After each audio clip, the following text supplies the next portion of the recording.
মানুষকে আমি ডেকে ডেকে জিজ্ঞাসা করেছি, এই যে বাবু মশাইরা, আপনারা আমার ভাই যে আঁকিকে দেখেছেন? মেয়েটা সেই সকাল থেকে স্কুলে গেছে, এখনো বাড়ি ফিরে এলো না। তার সবার বন্ধুরা একে একে বাড়ি ফিরে এলো, কিন্তু সে এখনো বাড়ি ফিরে এলো না। বলুন না, বলুন না, বলুন না বাবু মশাইরা, আমার আঁকিকে কেউ দেখেছেন? বাবু জানিস শরীর, সবাই মাথা নিচু করে চলে গেল, কেউ কেউ আমার আঁকির সন্ধান দিলে না। দেবে কেমন করে বাবু? আঁকি দিদি বলেছে হারিয়ে গেছে। যে দেশ থেকে জল জ্যান্ত একটা মেয়ে ছেলে হারিয়ে যায়, সে দেশে কি মানুষ নেই রে হরি? মানুষই আছে বাবু। এই দেশ তো আজ মানুষের অমানুষের রাজত্ব। বলিস রে, বলিস রে হরে বাবু, ও কথা তুই বলিস রে? লজ্জা ঘৃণায় আমার মাথাটা নত হয়ে আসছে। বাবু, এই সেই ভারতবর্ষ, যার স্বাধীনতার জন্য শত সহস্র সৈনিক স্বাধীনতার জীবনে শহীদ হয়েছিল, সেই দেশ ক্ষুদিরামের দেশ। জানিস রে, এই দেশ মাতঙ্গিনীর স্বাধীন দেশ ভারতবর্ষ, যে দেশ থেকে প্রকাশ্য দিবালোকে একটা মেয়ে চুরি হয়ে যায়। চমৎকার, চমৎকার, চমৎকার, স্বাধীনতার কি নির্ধারণ পুরস্কার। বাবু আপনি চুপ করুন, বাবু আপনি চুপ করুন, চুপ করুন। আবার স্বাধীন দেশের 90 কোটি জনগণ অন্যায় ব্যভিচার তার স্রোত রোগবার জন্যে আপনাদের কাছ থেকে একটা ক্ষুদিরাম উঠে আসতে পারে না, উঠে আসতে পারে না নেতাজি সুভাষচন্দ্র বোস। সে বজ্র কণ্ঠে আওয়াজ তুলতে পারে না। এই চলো, তোমরা যুব সমাজকে দুর্বল পঙ্গু হয়ে গেছো। কাপুরুষ নয় দাদামণি, যুব সমাজ মরে গেছে। বিপ্লব, আবার আঁকি কোথায়? বিপ্লব কোথায়? কোথায় আমার আঁকি? বল না, কোথায়? বলো দাদা বাবু, বলো। আঁকি দিদিমণি কোথায়? কারা কারা তাকে চুরি করে নিয়ে গেছে? আমি জানি না হরিদা, আমি জানি না। কেন তুই জানিস না? তুই তো পুলিশ, তোর হাতে তো এখন কত আইনের ক্ষমতা। তাহলে কেন তুই আঁকি সংজ্ঞা দিতে পারবি না রে? আমি নিরুপায় জেঠামণি, আমি নিরুপায়।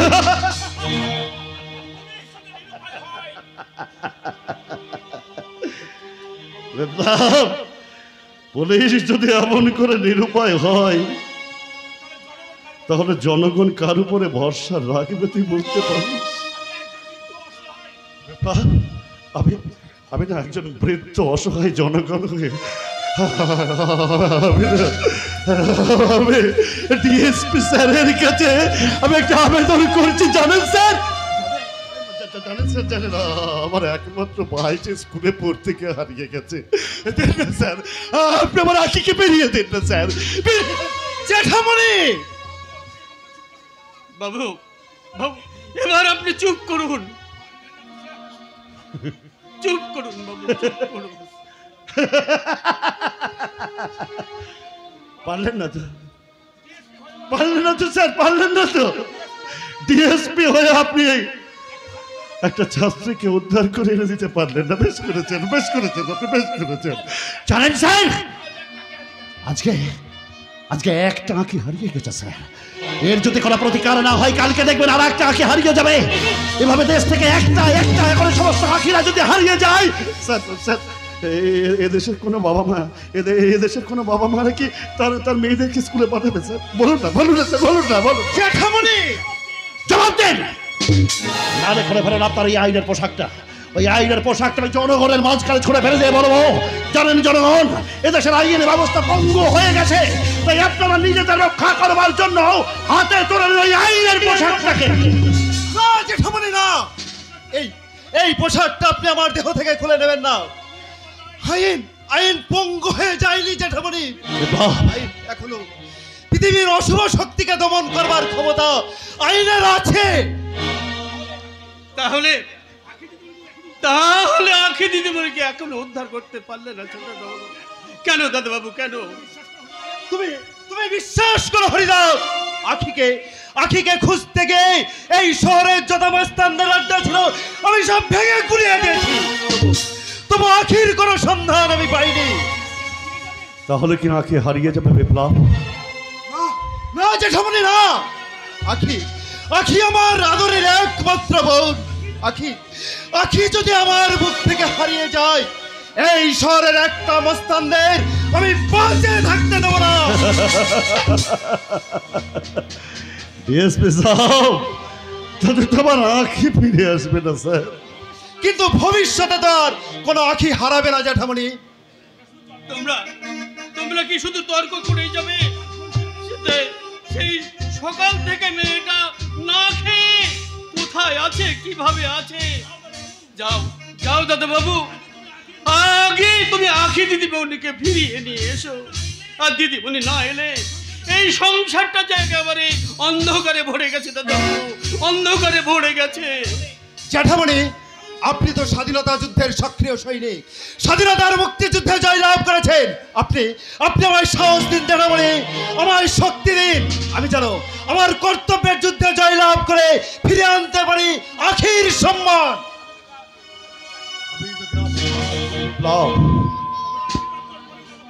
আমার আশীর্বাদ তোর মনে জন্ম রেখে অফুরন্ত সাহস, আর তোর দুই বাহুতে দেখ অফুরন্ত শক্তি। সেই শক্তি আর সাহসকে একত্রিত করে দেশীয় শত্রুদের বুকে ঝাঁপিয়ে পড়। দেশ মাতৃকার নামে শপথ করে তুই উদ্ধার করে নিয়ে এই সমস্ত মির্জাফরদের হাত থেকে দেশের স্বাধীনতা উদ্ধার করে নিয়ে আয়, এদেশের প্রকৃত মানুষের জনগণের সম্মান।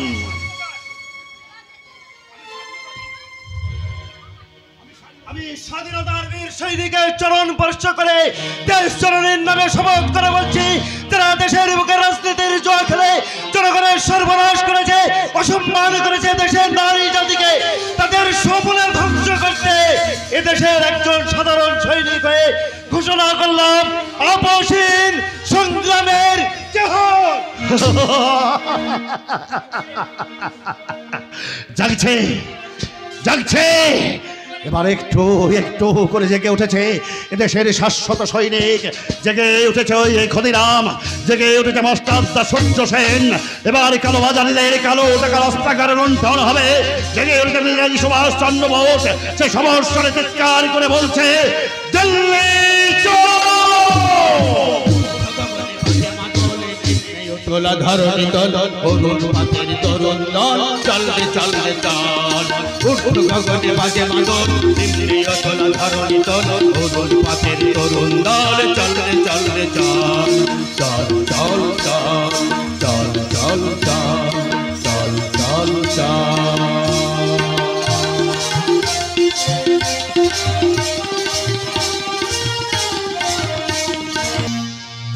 সমাজ দেশ এখন আমাদের নির্দেশ মতোই চলছে। আমরা যে ওদের পায়ে রাজনীতির চাকা লাগিয়ে দিয়েছি, সেই চাকা গড়াতে গড়াতে দেশটা বাস্ট হয়ে যাবে। বাস্ট। হ্যাঁ স্যার, বোমা, আজকাল সন্ত্রাসবাদের টেপ, রেডিও, ট্রানজিস্টার, এমনকি খেলনার মধ্যে বোমা রেখে যেখানে সেখানে রেখে দিচ্ছে। কেউ চুলেই আর তোমার করে বাস্ট হয়ে যাবে। Yes! আজকাল মালার মধ্যে বোমা রেখেই খুব সহজেই মিনিস্টার বা এমএলএদের উড়িয়ে দেওয়ার পদ্ধতি চালু হয়েছে। সেদিক থেকে আমি অত্যন্ত সতর্ক স্যার। ওই জনসভা তো দূরের কথা, ওই বোমার ভয়ে এই আমার বিয়ের সময় এই গিন্নি দেওয়ার মালাটা পর্যন্ত আমি নিই। সেই জন্যই আমার দিদির সঙ্গে তোমার পথে না, হ্যাঁ, এই খালি শুধু পরে করলাম। হ্যাঁ, ওটি কে? গে আমার শালা। আমার গিন্নির আন্টি তো বাধা, আই মিন খুঁড়তো তো ভাই, এই ইলেকশনে প্রচারের জন্য নিয়ে এসেছি। তা প্রচার কেমন চলছে? ভোট টানতে পারবেন তো? আরে কি যে বলেন স্যার, জনগণ তো ভোট দেওয়ার জন্য মুখিয়ে আছে। বলে গেল রাস্কেল! রাজকেল মানে কি জামাই দাদা? আরে বসে পড়া। শুনুন কৃপাসিন্ধু বাবু, হ্যাঁ বলুন স্যার। এ সময় জনগণের বাড়ি বাড়ি গিয়ে প্রত্যেকের ভালো মন্দ সুবিধা সব কথা শুনবেন, পরে সব ভুলে যাবেন, ঠিক আছে? ঠিক আছে ঠিক আছে। আর ভোটের আগে রাত্রে আপনার এলাকায় সমস্ত গরিব মূর্খ ছোট লোকদের মদ খাইয়ে হাতে 10-20 টাকা ধরিয়ে দেবেন, তাহলেই বলে গেল এই যে দিয়ে মানে কি জামাই দাদা? আরে উঠে দাঁড়ালে উঠে। আর এক কাজ করবেন, হ্যাঁ বলুন। গ্রামে 2-4টে রাস্তায় 10-20 গাড়ি পাথর ফেলে প্রচার করে দিন, আর কিছু ইলেকট্রিকের খুঁটি ফেলে প্রচার করে, আর ভোটের পরে ইলেকট্রিক। বলে গেল রাস্কেল! রাজকেল মানে কি জামাই দাদা? কান ধরা। আর ভোট শেষ হলেই কোনো ওগুলো রাতের অন্ধকারে ওগুলো তুলে নিয়ে এসে জনগণকে চোর সাজিয়ে দেবেন। কিন্তু এত টাকা পাবো কোথায়? हम ही दिबे सिंधु बाबू, इलेक्शन पर जितना रुपया लागिबे वो हम ही दिबे। তবে আর চিন্তা কি? মাননীয় জনগণ, আপনারা আমায় ভোট দিন, আপনাদের সব রাস্তাঘাট করে দেব, আর মাঠে মাঠে ইলেকট্রিকের আলো জ্বলে দেব। বলে গেল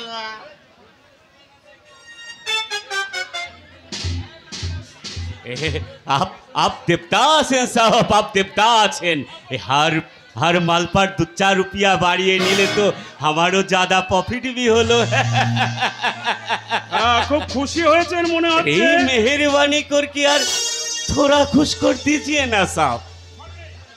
ये शहर में अच्छा वाला दारू का दुकान भी ना আছে। দারু? আই মিন মদের দোকান? অসম্ভব! এই শহরের মধ্যে মদের দোকান হলে দেশের কি অবস্থা হবে একবার ভেবে দেখেছেন? আরে দেশটা যে মাতালেই ভরে যাবে। মাতাল না হলে দেশ চলবে কেমন করে সাও? ও লোক মাল পিকে হল্লা করবে, তবে তো পুলিশ লোক কুছ কাম পাবে। আর ও লোক সাধু বানিয়ে গেলে পুলিশ ডিপার্টমেন্ট তো বন্ধ হইয়া যাবে সাও। শান্তা প্রসাদ, आप बच्चों साहब, इलेक्शन में इतना प्रचार कराबे कि हर आदमी आपको बिना किसी को ना वोट देवे।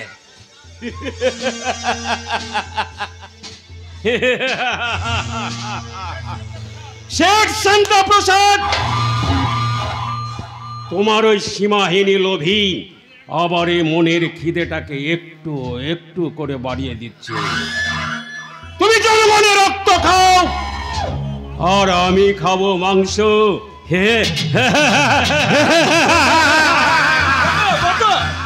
রঞ্জনা রকেট কোথায়? আরে আমি কেমন করে জানবো? তুমি সব জানো বর্তা, তুমি সত্য করে বলো, কোথায় কোথায় লুকিয়ে আছে রঞ্জনা রকেট? আরে লুকিয়ে থাকবে কেন? ওরা চুরি করেছে না মার্ডার করেছে? কি করেছে না করেছে সেটা তুমি ভালো করে জানো বর্তা। আচ্ছা আচ্ছা, কি মুশকিল? আরে আমি ইলেকশন নিয়ে দিন রাত ব্যস্ত, এ সময় কে কি করে বেড়াচ্ছে তা আমি কেমন করে জানবো? তাহলে তুমি বলবে না বর্দা? আচ্ছা আচ্ছা, শোন কি হয়েছে একবার খুলে বলবি তো? ওরা কি আবার কোনো মেয়ে ছেলেকে নিয়ে টানাটানি করেছে? কাল স্কুল থেকে ফেরার পথে স্বাধীন চৌধুরী ভাই যে আঁখি বাড়ি ফেরেনি, কারাগারে তাকে কিডন্যাপ করে নিয়ে গেছে। সে কি? হ্যাঁ বর্দা, আমার মনে হয় কি বিপদ! এই কাজ রকেট আর রঞ্জনী করেছে। রঞ্জন? আরে বলিস কি? ও আমার ভাই হয়ে ও কিনার ছি ছি ছি ছি ছি ছি ছি ছি, লজ্জায় আমার মরে যেতে ইচ্ছে করছে। বর্দা আছে আমার ছাত্রী, আর তার চেয়ে বড় পরিচয় সে আমার বোন। আরে আরে তোর বোন মানে সে তো আমারও বোন। কিন্তু কিন্তু পুলিশ এখনো কি করছে? ওই লম্পট দুটোকে অ্যারেস্ট কেন করতে পারছে না? আইনে ব্যবস্থা কি পঙ্গু হয়ে গেছে? কাল সারা রাত ডিএসপি বিপ্লব চৌধুরী তন্ন তন্ন করে খুঁজেছে, কিন্তু কোথাও কোথাও খুঁজে পায়নি রঞ্জন আর আখিকে। কিন্তু কিন্তু রাস্কেল দুটো গেল কোথায়? ওই শালাদের আমি নিজের হাতে গুলি করে মারবো। তার আগে যেমন করে পারো বর্দা আখিকে উদ্ধার করো। আখি এই দেশের ছাত্রী, আর ছাত্রী যদি এই দেশে লাঞ্ছিত হয় তাহলে এই দেশের সমস্ত জনগণ তোমাদের শিরে মারবি মুঠো মুঠো ঘিরার কুত্তা।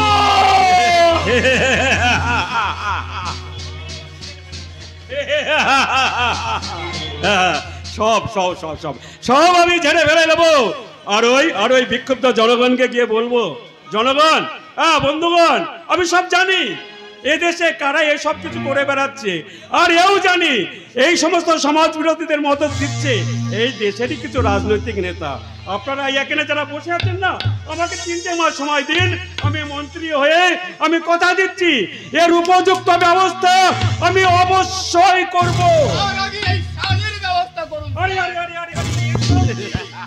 এই শালির দাদা ডিএসপি বিপ্লব চৌধুরী কাল সারা রাত এই শহরে ঝড়ের আতঙ্ক তুলে দিয়েছে দাদা।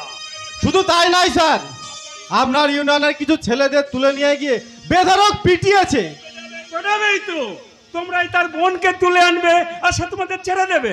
ও আরে এই মেয়েকে তোরা দেখি মা দেখি। আরে তোদের দেখছে না, তোদের সবাইকে দেখছে না, মা মমতা বলে কিচ্ছু নেই। এই মেয়েটাকে এইভাবে বাঁধতে হয়? আমি বাড়ি যাব। নিশ্চয় যাবে মা, নিশ্চয় যাবে। তোমার নাম কি মা? আখি চৌধুরী। আচ্ছা, তুমি কোন ক্লাসে পড়ো মা? ক্লাস 9-এ। ক্লাস 9-এ? আর দেখছেন মিস্টার দত্ত, একটা ক্লাস 9-এর মেয়েকে ওরা ছি ছি ছি ছি ছি। হ্যাঁ রকেট। Yes boss.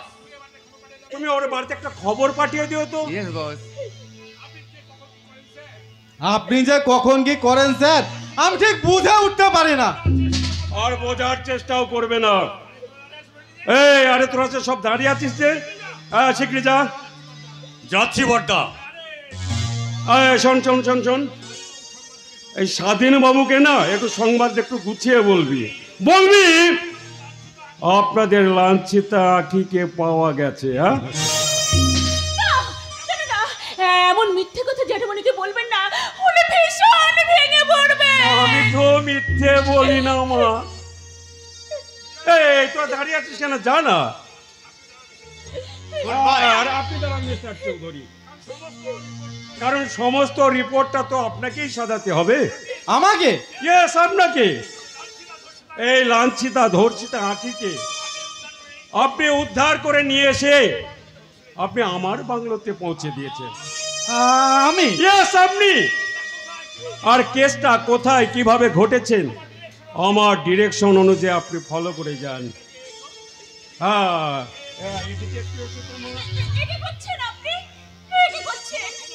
তোমার কোনো ভয় নেই মা। হ্যাঁ, আমরা ওনাকে একটা ধর্ষণের সিন অভিনয় করে দেখাবো। হ্যাঁ মিস্টার দত্ত, হ্যাঁ মনে করুন এটা একটা পরিত্যক্ত বাংলো, আর এই বাংলোর মধ্যে আমি এই মেয়েটাকে একটু রেপ করার চেষ্টা করছি। Okay sir.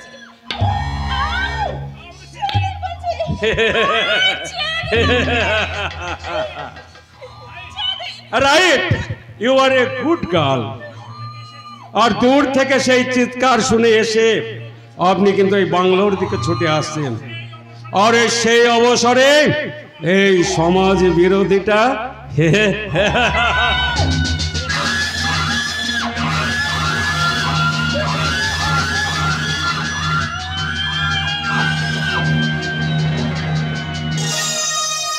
হ্যাঁ মিস্টার দত্ত।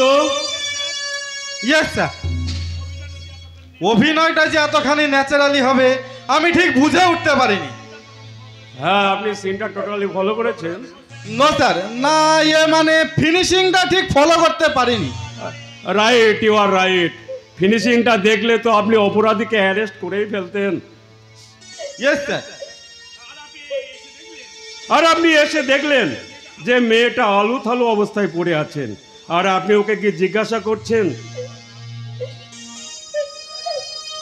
তোমার নাম কি বোন? তোমার বাড়ি কোথায়? বলো মা বলো, তোমার কোনো ভয় নেই, আমি তো আছি তোমার পাশে। নাকি কি বিপদ, মানুষের কি বিপদ। কি স্যার, মেয়েটা যে কথা বলতে পারছেন না। শোক, দুঃখ, আঘাত ওর বাক শক্তি কেড়ে নিয়ে আমাদের এই অভিনয়টাকে আরো সুন্দর করে সাজিয়ে দিয়েছে। ও বোমা হয়ে যাওয়াই, আপনি ওকে থেকে ওর বাংলো থেকে তুলে এনে আপনি আমার বাংলোতে পৌঁছে দিয়েছেন। You are understand? Yes sir.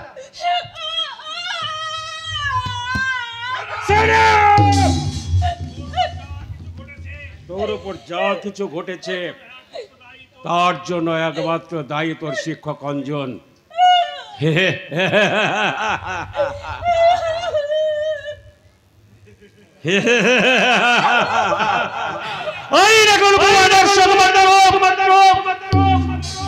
সমস্ত আইন কিন্তু এখন আমাদের পকেটে। আবার কথা মতো যদি কাজ না করেছিস, তোর দাদার তোর জ্যাঠামণিকে আমি তোরই সামনে কিন্তু আমি গুলি করে মারবো।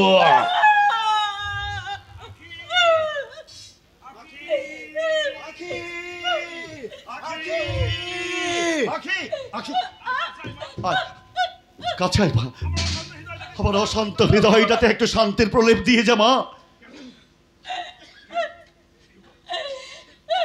কেন কেন তুই আসবি না? আয়, কিসের এত অভিমান তোর? আয় আয় বোন, আয় আমার কাছে আয়। তোর কি হয়েছে নাকি? কেন তোর দু চোখ থেকে এমন করে অশ্রু বিন্দু ঝরছে? কেন তোর এমন ক্ষতি করেছে? বল বল বল, তুই বল বল আখি বল। কারা তোকে তুলে এনেছে? আমি নিজে হাতে তাদের শাস্তি দেব। তুই শুধু একটি বার বল, কারা সেই শয়তান? বলো মা বলো, তোমার কোনো ভয় নেই, তোমার পাশে আমি আছি সর্বদা। বলে যাও। কেন তুই বলতে পারবি না? মিস্টার গাঙ্গুলি, ইন্সপেক্টর দত্ত, আপনারা তো সবাই এখানে রয়েছেন, আপনারা বলুন কেন আমার ভাইজি কথা বলছে না? বলুন না, কি হয়েছে আমার আগে? বোন সতীত্ব হারিয়ে বোবা হয়ে গেছে।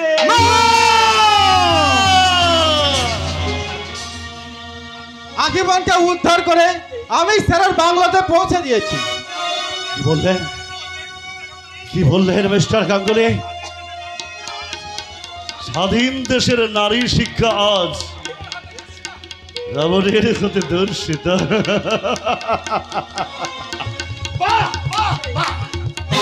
স্বাধীনতাকে নিদারুণ পুরস্কার। জ্যাঠামণি, দর্শিতা হলো ফুটে উঠল এক বর্বরতার নগ্ন চিত্র। আবার নতুন করে প্রমাণিত হয়ে গেল এদেশের আইন শাসন পঙ্গু হয়ে গেছে। বলুন ইন্সপেক্টর দত্ত, কারা আখির উপর টর্চারিং করেছে? কেন তাদের আপনি এখন অ্যারেস্ট করেননি? আমি পৌঁছানোর আগে অপরাধী পালিয়ে গেছে। আমি একজনকে দেখে ফায়ারও করেছিলাম, কিন্তু মিস ফায়ার হয় ছেলেটিকে আমি অ্যারেস্ট করতে পারিনি স্যার। কেন পারেননি মিস্টার গৌতম? আপনি না এখানকার আইন রক্ষক। আপনারা থাকতে কেন আমার এলাকায় বারে একটা মেয়ের ইজ্জত লুণ্ঠিত হয়? আপনারা থাকতে কেন একটা ছাত্রীর ওপর বলাৎকার হলো? স্যার, সরকার কি আপনাদের উপযুক্ত মাইনে দেয় না? দেয় স্যার। তাকে থানাকে চেয়ারটাতে বসে আড্ডা মারার জন্য? মানে আপনার এই গাফিলতার জন্য এই কাজটা হয়েছে। আপনার এই পোশাকটা আমি এখনই খুলে নেব। স্যার আপনি Head up! আমি যদি জনগণকে সেবা করব, তাহলে সরকার আপনাকে মাইনে দিয়ে পুষে রেখেছে কেন? স্যার আপনাকে আমি 3 দিন সময় দিলাম। এর মধ্যে এই আখির ইজ্জত অহংকারকে অ্যারেস্ট করতে না পারলে আমি তো আপনাকে সাসপেন্ড করব। ওকে স্যার, আমি আপনার কথা মতোই চলবো স্যার। চলি, নমস্কার। বলা কি কারা তোর সর্বনাশ করেছে? তুই তুই শুধু একটি বার বল, কারা কারা সেই শয়তান? বলাকে চুপ করে তুই থাকিস রে মা, যেমন করে তুই পারিস শুধু একটি বার তুই বল।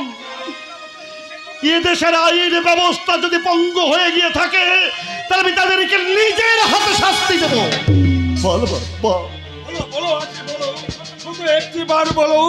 আমার মনে হয় আমাদের মধ্যে মিশে আছে তোমার অসম্মানকারী, আর সেই অসম্মানকারী শয়তানটা হলো এই রকেট। রকেট, বিশ্বাস করুন, হ্যাঁ আমি কিচ্ছু জানি না। বল কি বল, তুই শুধু একটি বার বল। বলো মা বলো, তোমার কোনো ভয় নেই, তুমি বলে যাও। তোমার পাশে আমি সর্বদাই আছি। আরে বলতে না পারো, অন্তত ইশারায় বলো।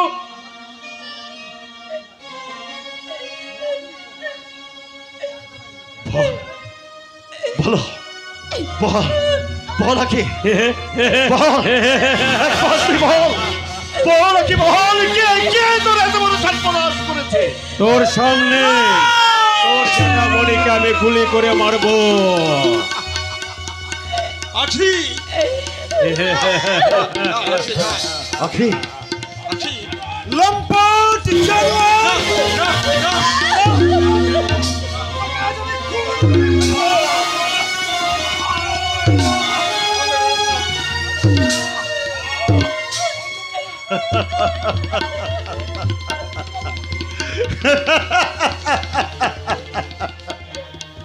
অঞ্জন বাবু,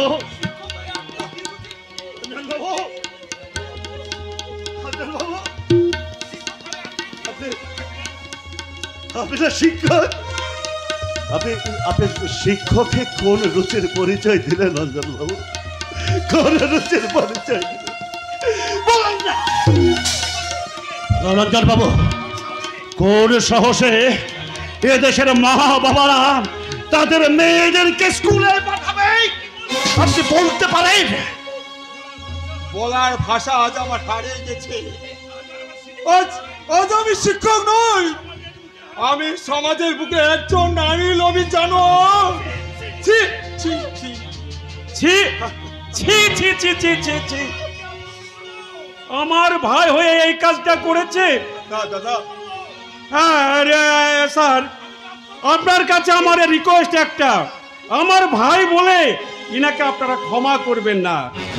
আমি আত্মহত্যা করব না পদত্যাগ করব? ছি ছি ছি ছি ছি ছি ছি বর্তা ছি। বর্তা ছি রঞ্জন বাবু, ছি। নিজের অপরাধটা আমার মাথায় চাপিয়ে আমাকে ফাঁসির দড়িতে ঝুলাতে চেয়েছিলেন, তাই না?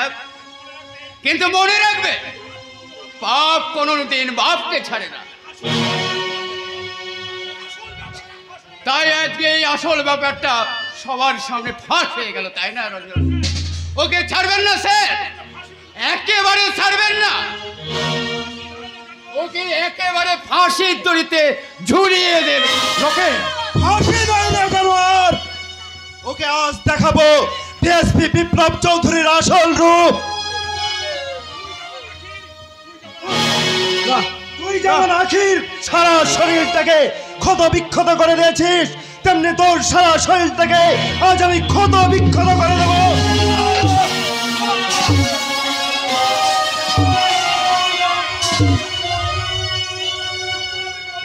তবু তবু আমি বলবো, আমি চন্দ্রের সূর্যের মতো নিষ্কলঙ্ক। আখি, আমি আমি শিক্ষক হয়ে তোমার কাছে জোরহাত করে ক্ষমা চাইছি। তোমার অসম্মানকারীকে চিনতে এতটুকু কোথাও ভুল হয়নি তো? আখি বলো, আখি বলো। এখনো তুই নিজেকে নির্দোষ প্রমাণ করতে চাস লম্প? না না স্যার, না না, এবার আমি ঠিক বুঝে নিয়েছি। আখি, কালকে পার্কে তোমায় বোন বলে ডেকেছিলাম বলে তুমি তার উপযুক্ত শাস্তি আমাকে দিলে। চলে আয়, না চলে আয় লম্প। না বিপ্লব না, ওর অপরাধের সাজা আমি দেব। আপনি? হ্যাঁ আমি। ওরা সবাই ভেবেছিল এই শ্বেত সহজে স্বাধীন চৌধুরীর এই উঁচু মাথাটাকে মাটির সঙ্গে মিশিয়ে দেবে, আমার ভাইপা বিপ্লব চৌধুরীকে মাটির সঙ্গে মিশিয়ে দেবে না, তবে হতে দেব না। তাই এই লম্পটকে উপযুক্ত সাজা দেবার জন্যে আজ আমি রাখিকে এসে লম্পট আমি এর হাতেই তুলে দিলাম।